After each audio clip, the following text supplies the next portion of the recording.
प्रिय विद्यार्थियों, इस वीडियो लेक्चर में आपका स्वागत है। इस वीडियो लेक्चर में हम प्रश्न संख्या 7 का हल देखेंगे। आपकी प्रश्नावली 1A का प्रश्न नंबर 7 देखें। दर्शाइए कि कोई भी धनात्मक विषम पूर्णांक कैसा है, धनात्मक है और विषम है। ठीक है, 6q + 1 या 6q + 3 या 6q + 5 के रूप का होता है, जहां q कोई पूर्णांक है। अब 6q + 1 6q + 3 इसमें हमें दिख रहा है ये कुछ bq + r की फॉर्म लग रही है, यानी किसी पूर्णांक को इन्होंने इस तरीके से लिख दिया है यूक्लिड विभाजन प्रमेयिका के रूप में। यानी कि इन्होंने यहाँ पर इस पूर्णांक a को b से भाग किया, यानी 6 से भाग किया, तो कुछ भागफल q आया और कुछ शेषफल 3 आया। ऐसे यहाँ शेषफल 5, यहाँ शेषफल 1 है। तो हम मान लेते हैं यहाँ पर कि हमारा धनात्मक विषम पूर्णांक कोई संख्या a है। तो हल माना कोई धनात्मक विषम संख्या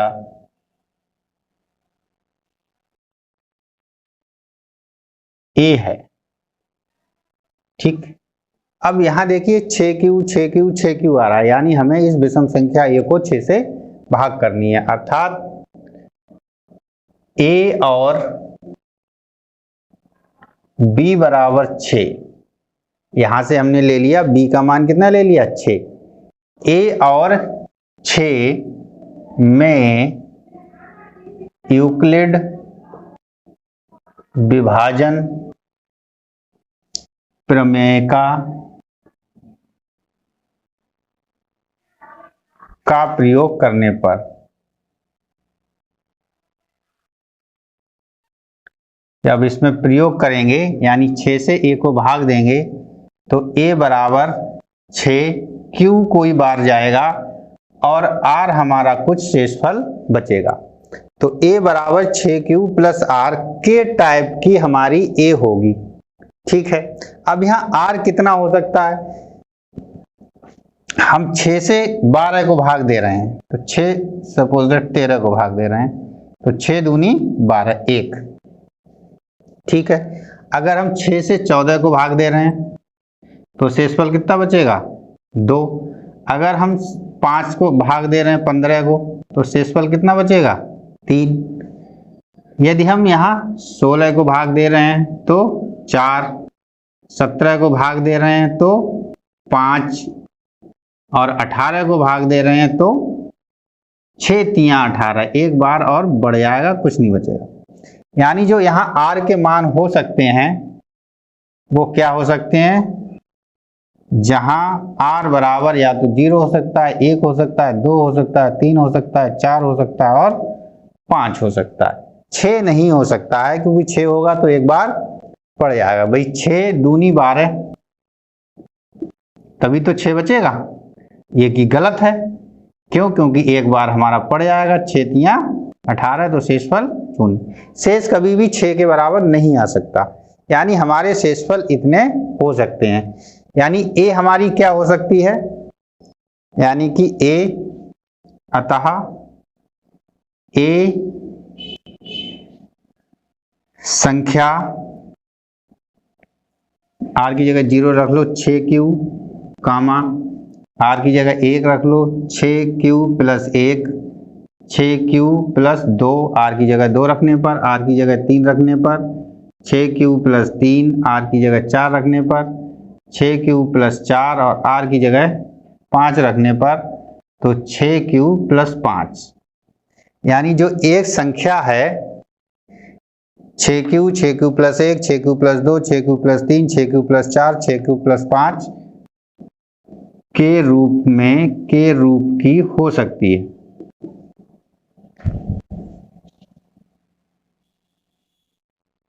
क्लियर? विभाजन प्रमेयिका से इतनी बात क्लियर हो गई कि इस रूप की हो सकती है। अब उसने कहा है कि ये धनात्मक विषम संख्या है। अगर धनात्मक विषम संख्या है तो वो 2 से नहीं कटनी चाहिए। तो यहां देखें 6 अगर हम इसे 2 से भाग करेंगे, 2 3 6, 3 बचेगा। यहां हम 2 कॉमन ले लेंगे, 2 को क्या करेंगे, कॉमन ले सकते हैं। तो 2 2 3 6, 2 एकम 2, ये यहां कट जाएगा 2 से। यहां देखें 6 कॉमा 6 प्लस 2, क्योंकि 2 कॉमन आ जाएगा यहां से। 6 प्लस 4, यहां से भी 2 कॉमन आ जाएगा, 2 3 6, 2 दूनी 4।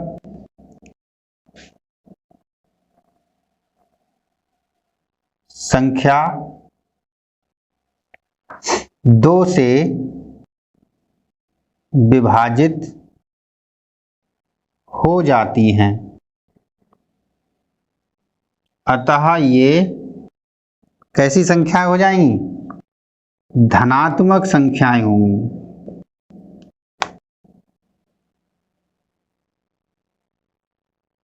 क्लियर? यानी कि जो हमने ये देखा कि ये संख्याएं हो सकती हैं, तो इनमें हमने देख लिया कि ये 2 से कट रहा है, ये भी 2 से कट रहा है और ये भी 2 से कट रहा है। जो 2 से कट रहा है वो क्या हो गई, सम। सवाल क्या कह रहा है कि विषम पूर्णांक है, तो बचा क्या इसमें, 6 प्लस 1 बचा, 6 प्लस 3 बचा और 6 प्लस 5 बचा। तो यही बात हमें सिद्ध करनी थी, यानी हमारी बात ये सिद्ध हो गई या हमने दिखा दिया। अतः 6 प्लस 1, 6 प्लस 3 और 6 प्लस 5 धनात्मक विषम पूर्णांक हैं। क्यों? क्योंकि ये 2 से नहीं कट रहे हैं।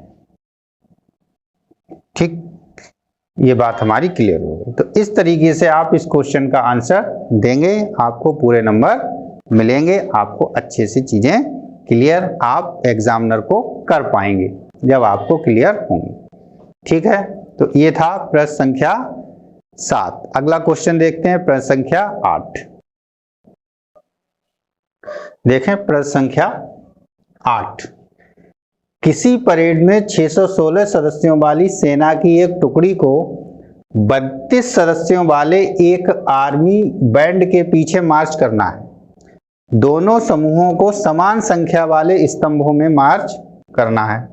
उन स्तंभों की अधिकतम संख्या क्या है जिसमें वे मार्च कर सकते हैं। समान संख्या वाले स्तंभों में मार्च करना है और अधिकतम संख्या पूछिए उस स्तंभों की कि जिसमें वो मार्च कर सकते हैं।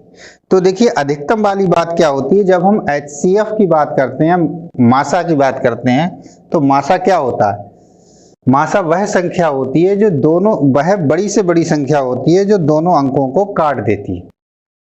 मासा क्या होती है, वह बड़ी से बड़ी संख्या होती है दोनों अंकों को काट देती है। तो यहाँ पर हम इस तरीके का कोई अंक निकाल लें जो इन दोनों अंकों को काट दे और वो बड़ा सा बड़ा हो, तो हमारी बात आ जाएगी। उतने ही दोनों में स्तंभ बन जाएंगे अधिकतम। अर्थात हमें यहाँ दोनों संख्याओं का क्या निकालना पड़ेगा, मासा निकालना पड़ेगा। तो हल, 1 मिनट पानी पी लेता हूं थोड़ा। सॉरी।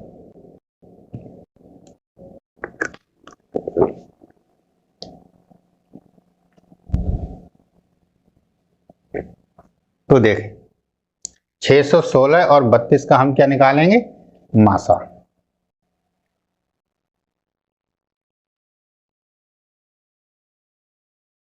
मासा या HCF।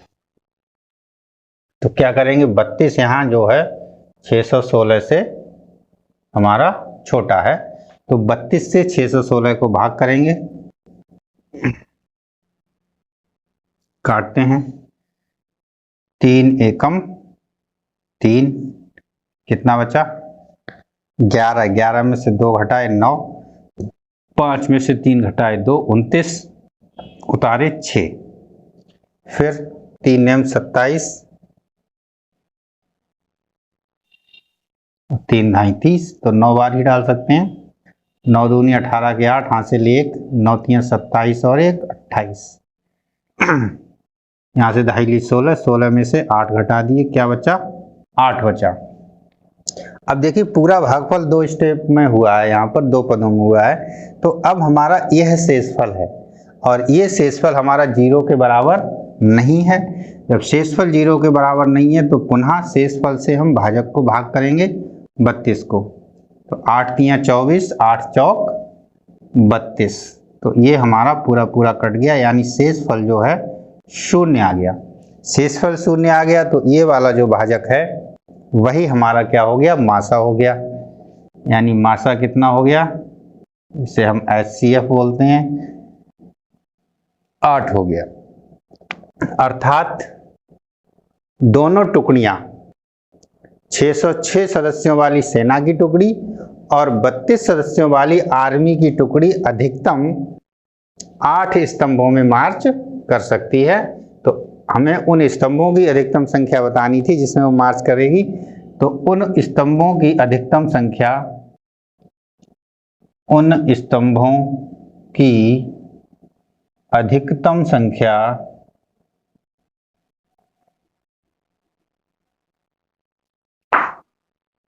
8 होगी।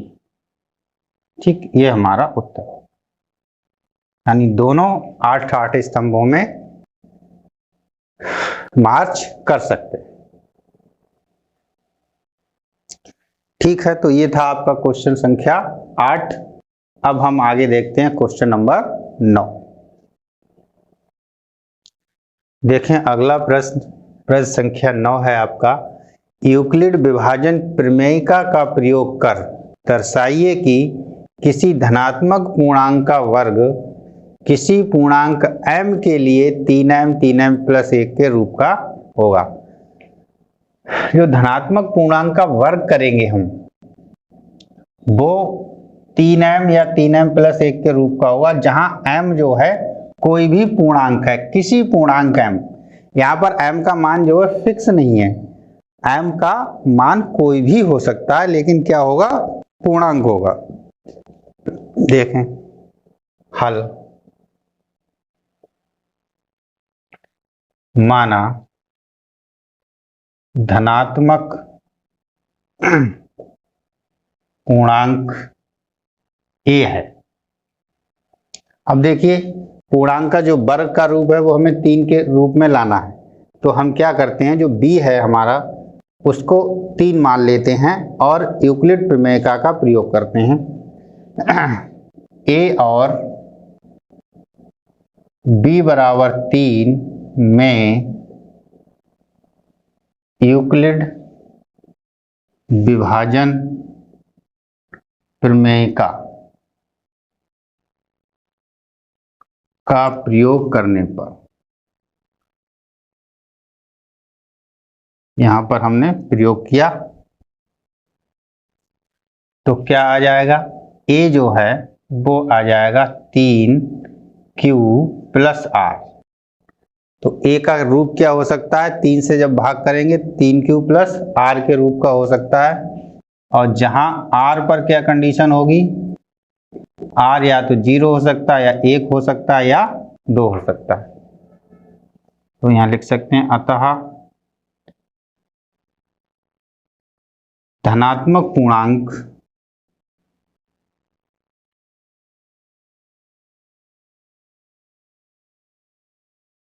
तीन क्यू + 1 और 3q + 2 के रूप का होगा।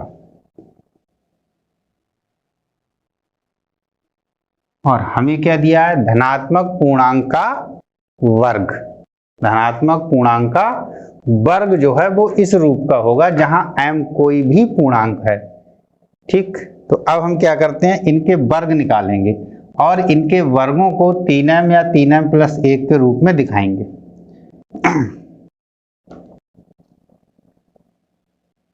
प्रश्नानुसार क्या करना है, हमें 3q का वर्ग निकालना है। तो 3q का वर्ग करेंगे तो क्या आएगा, 9q वर्ग, और 9q वर्ग को हम क्या लिख सकते हैं, 3q वर्ग को 9q वर्ग, और 9q वर्ग को हम लिख सकते हैं 3 × 3q का वर्ग। ठीक है, अब जो 3q का वर्ग होगा, यहाँ पर q हमारा क्या था, कोई भी पूर्णांक है, भले ही वो हमारा भागफल है लेकिन कोई पूर्णांक तो है। अब पूर्णांक का वर्ग भी क्या होता है, पूर्णांक, और अगर पूर्णांक को 3 से गुणा करेंगे तो भी एक उत्तर पूर्णांक मिलेगा। यानी कि 3q का वर्ग जो है वो एक पूर्णांक है। यहाँ हम 3q वर्ग को क्या मान लेते हैं, m मान लेते हैं। तो 3q बराबर मान लिया m, यानी जो वर्ग है वो हमारा किस रूप का हो गया, 3m रूप का हो गया। जहां m हमारा क्या हो गया, कोई भी पूर्णांक, किसी पूर्णांक m के लिए, तो यहाँ पर पूर्णांक का मान 3q का वर्ग हो गया। यानी हमने ये सिद्ध कर दिया कि जो 3q का वर्ग है वो 3m के रूप का है। इसी तरीके से 3q प्लस 1 का वर्ग कर लो, इसमें क्या होगा, a प्लस b का वर्ग लगेगा, a प्लस b का वर्ग लगेगा। तो a प्लस b का वर्ग क्या होता है, a का वर्ग प्लस b का वर्ग प्लस 2ab। तो a है यहाँ पर 3q, तो 3q का वर्ग प्लस 1 का वर्ग प्लस 2ab, यानी 2 गुणा 3q गुणा 1। तो ये हो गया हमारा 9q का वर्ग प्लस 1 प्लस 3 दूनी 6q। ठीक है, अब देखिए इन दोनों पदों में अगर हम इन्हें एक साथ लिख लें तो इन दोनों पदों में क्या आ जाएगा, 9q का वर्ग प्लस 6q प्लस 1। तो यहां से हम 3 कॉमन ले सकते हैं, 3q का वर्ग प्लस 3 दूनी 6q प्लस 1 बचेगा। तो ये क्या होगा, एक पूर्णांक होगा, और पूर्णांक को यहाँ किसी भी पूर्णांक को किससे प्रदर्शित किया गया है, m से। तो ये चीज हो गई 3m प्लस 1, जहां m बराबर 3q का वर्ग प्लस 2q है, ठीक, जो कि पूर्णांक है। यानी कि 3q प्लस 1 का वर्ग, यानी जो संख्या a मानी थी, इस a का वर्ग हमारा 3m प्लस 1 के रूप का हो गया। यानी दोनों जो रूप थे इसके, एक हो गया 3m के रूप का, दूसरा हो गया 3m प्लस 1 के रूप का। अब अगला हमारे पास बचा है 3q प्लस 2। इस 3q प्लस 2 को भी देख लें, इधर कर देते हैं, इतनी सी जगह में समझ लेंगे। देखें 3q प्लस 2 का वर्ग, ठीक है, क्या आएगा, a का वर्ग यानी 3q का वर्ग प्लस 2 का वर्ग और प्लस 2ab, 2 गुणा 3q गुणा 2। क्या दिख रहा है, वीडियो आ रहा है, ठीक है। तो ये आपका हो गया 9q वर्ग प्लस 4 प्लस 3 दूनी 6 दूनी 12q, ठीक है। अब हमें 3m के रूप में लाना है या 3m प्लस 1 के रूप में।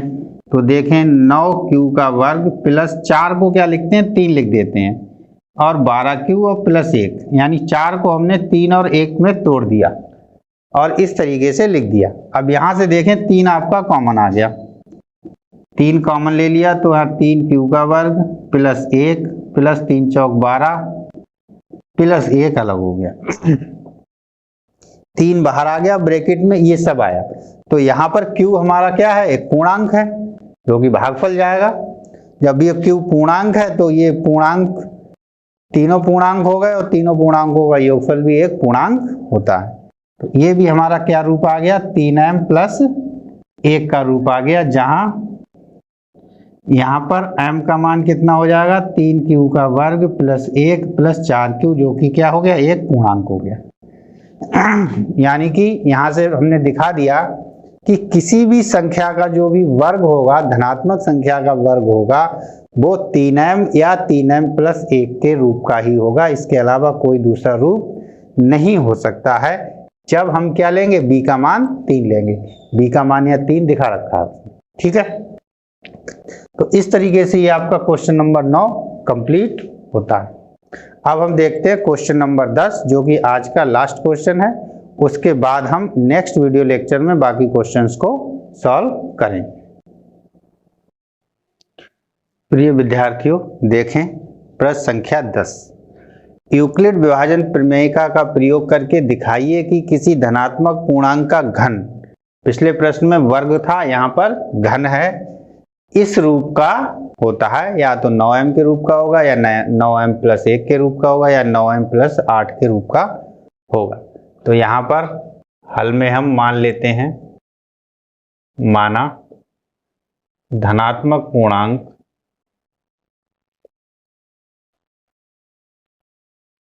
a है। ठीक, अब धनात्मक पूर्णांक a है तो हम उसे किससे भाग करेंगे जिससे हम विभाजन प्रमेयिका का प्रयोग कर लें? कोई संख्या b, और b का मान हम यहाँ पर लेंगे 3, क्योंकि जब हम 3 का घन करेंगे तो वो हमें 27 मिलेगा। तो उसी से हम कर लेते हैं। a और b बराबर 3 में विभाजन प्रमेयिका, या पूरा लिखो, यूक्लिड विभाजन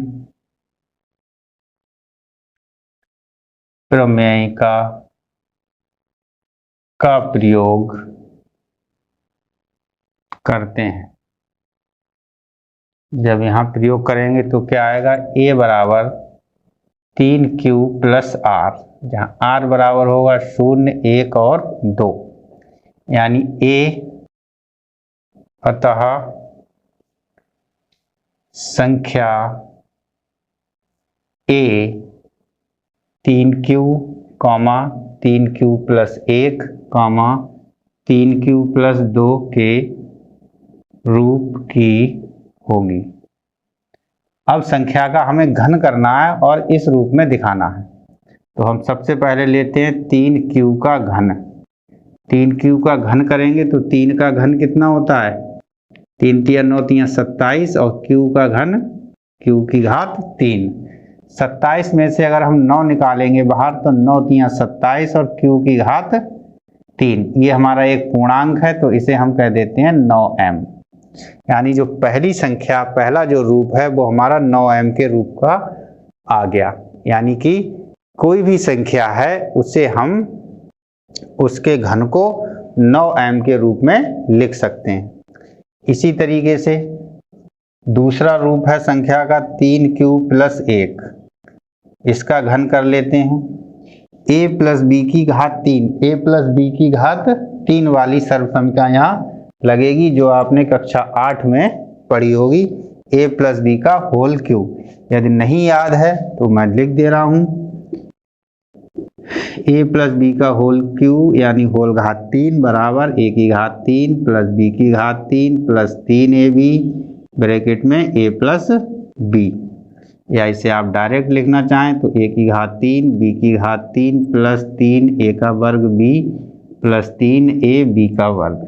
दोनों में से कोई भी रूप आप डायरेक्ट लगा सकते हैं जो आपको सरल लगे। तो यहाँ a का घन करेंगे 3q की घात 3 + 1 की घात 3 + 3a की घात 2b। तो 3q की घात 2 और b का मान 1 + 3 a b की घात 2, a की जगह 3q और b की जगह 1 की घात 2। तो ये हो गया 9q, 3 × 9 = 27, q की घात 3 + 1 + 3 × 9। यहाँ देखो 3 का वर्ग, 3 का वर्ग कितना आएगा? 9, और q का वर्ग 1 की गुणा कराएंगे तो वही, ऐसे ही 3 × 9 q और 1 का वर्ग 1 रहेगा, और 1 की गुणा कराओगे तो वही संख्या आएगी। ठीक है, अब देखो इन 3 पदों में 9 कॉमन आ जाएगा, तो इन तीनों पदों से 9 बाहर निकाल लेते हैं और 1 को हम अलग लिख लेते हैं। तो 9 बाहर निकाला, यहाँ से 9 × 27 q की घात 3। इस पद से 9 निकाला तो 3q की घात 2 बच गया। इस पद से 9 निकाला तो सिर्फ q बच गया और +1 को अलग लिख लिया। यानी कि ये हमारा एक कोई ना कोई पूर्णांक होगा जिसे हमें किससे प्रदर्शित करना है? m से करना है। यानी ये हमारा हो गया 3m + 1। जहां m बराबर हमारा इतना है 3q की घात 3 प्लस 3q की घात 2 प्लस q। ठीक, यानी कि 3q प्लस 1 जो रूप आया था संख्या का उसको भी हमने 9m प्लस 1 के रूप में प्रदर्शित कर दिया। अब बचा 3q प्लस 2। देखें 3q प्लस 2 की घात 3 सर्व समीकरण का वैसे ही प्रयोग करेंगे। 3q की घात 3 प्लस 2 की घात 3 प्लस 3 a की घात 2 यानी 3q की घात 2 और b की जगह 2 प्लस 3a का मान 3q और b का मान 2 और b का वर्ग तो 2 का वर्ग। बहुत ध्यान से ये लगाना है, ठीक है। अगर नहीं समझ में आता है तो बार बार देखिए। a आपका ये है, b आपका ये है। सर्व समीकरण में a की जगह 3q और b की जगह 2 का मान रख देने हैं तो ये मिल जाएगा। ठीक है, देखें तो ये हो गया आपका 27q की घात 3, ये हो गया आपका 8, 2 की घात 3 कितना 8। यहाँ देखें 3 ये है, इसका करेंगे तो 9q की घात 2 और साथ में 2, ये हो गया 3 तिया 9q और साथ में 8। अब देखें अगर इन 3 पदों को देख रहे हैं तो यहाँ से 9 निकाला जा सकता है, निकल सकता है। तो इसको हम इधर लिख लेते हैं इतनी सी जगह में। ध्यान से यहाँ से इन 3 पदों को, इस 8 को अलग कर देते हैं क्योंकि हमें 8 का रूप चाहिए तो 8 को अलग कर देते हैं। यहाँ से 9 कॉमन लेते हैं तो 9 तिया 27 q की घात 3, 9 तिया 27 q की घात 3। इसमें से 9 निकाल लेते हैं बाहर जो कि कॉमन ले लिया है तो कितना बचेगा 3 और 2 बचेंगे, इनकी गुणा कर लीजिए। 3 दूनी 6 q की घात 2। यहां से 9 निकाल लिया तो क्या बचा 8q और साथ में ये संख्या इसमें से कुछ भी कॉमन नहीं लिया है तो इसको हमने बिल्कुल अलग रख दिया 8। ठीक, यानी कि ये हमारा एक नया पूर्णांक होगा कोई जिसे हम नाम देते हैं m। तो ये 9m प्लस 8 के रूप का हो गया। यानी कि जो हमारी संख्या थी जब हमने उसका 3 के साथ में यूक्लिड विभाजन प्रमेय का प्रयोग किया तो उसके 3 रूप मिले और उन तीनों रूपों का जब हमने घन किया तो दिए गए प्रश्न के अनुसार ही उनके रूप आ गए। यानी कि हमने इस बात को यहाँ पर प्रदर्शित कर दिया कि कोई भी संख्या होगी उसे हम 3m प्लस 1 जो कि यहाँ पर आया है, सॉरी 9m प्लस 1 और 9m प्लस 8 के रूप में उसे हम लिख सकते हैं किसी भी संख्या को। तो यहाँ पर ये आपका प्रश्न कंप्लीट होता है। इस प्रश्न का यही आपका सॉल्यूशन है, आंसर। ठीक है, तो आज के लिए हम यहीं पर इस वीडियो लेक्चर को समाप्त करते हैं। आपकी प्रश्नावली के टोटल 10 क्वेश्चंस हो चुके हैं। इसमें कुछ क्वेश्चंस में आपको प्रैक्टिस की आवश्यकता है। उन क्वेश्चंस को 2-2, 3-3 बार हल करें जिससे कि कोई भी गलती होने की संभावना समाप्त की जा सके। ठीक है, वीडियो को देखते रहिए, अच्छे से पढ़ते रहिए और सबसे बड़ी बात खुश रहिए। धन्यवाद।